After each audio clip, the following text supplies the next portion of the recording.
Hello, I'm David Chaston with 90 at 9, brought to you by interest.co.nz. This week, everything you need to know in 90 seconds at 9 o'clock, with news the world's largest economies are struggling to stabilise.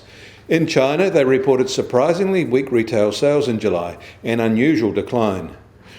Rents were weak too. Rents in 20 major Chinese cities fell 2.3% in July from the same month a year earlier, the fourth consecutive month of decline in a market that's been buoyant for years. And they also reported electricity production fell more than 4.6% in July from June and was up only 1.9% year on year. In China's terms, these are very weak results.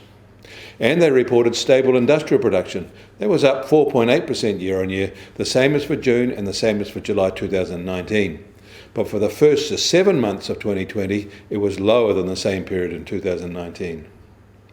In good news for Australian iron ore demand, China's crude steel production jumped more than 9% in July to over 90 million tonnes. Iron ore prices are high yet again and now well over $100 a tonne.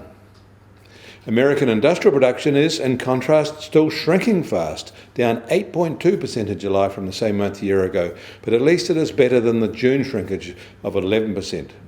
The real weakness is in the production of business equipment. That's down 14%. And that is quite in contrast with Canada, where industrial production is rising and fast, although admittedly this data is for June. Canada seems to be the winner in the new NAFTA trade pact.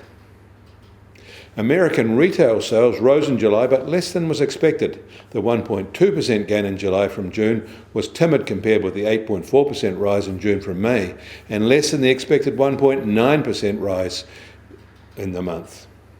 And without a 24% jump in month-on-month purchases of electronic goods, most of all of which are imported, it would have been even weaker.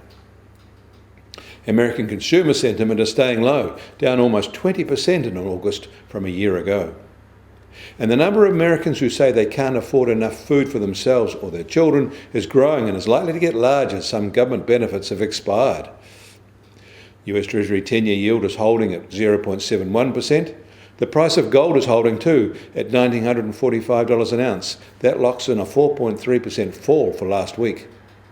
And oil prices are softish today. They're nest on $42 a barrel in the US, and the international price is now just under $45 a barrel. And the Kiwi dollar fell on Saturday to 65.4 US cents, and it has held from there. Against the Australian dollar, we're softer too, at 91.2 Australian cents, a 22-month low. Against the euro, we're down too at 55.2 euro cents. That means our trade-weighted index has dipped to 68.5. I'm David Chaston. That was 90 at 9, brought to you by interest.co.nz.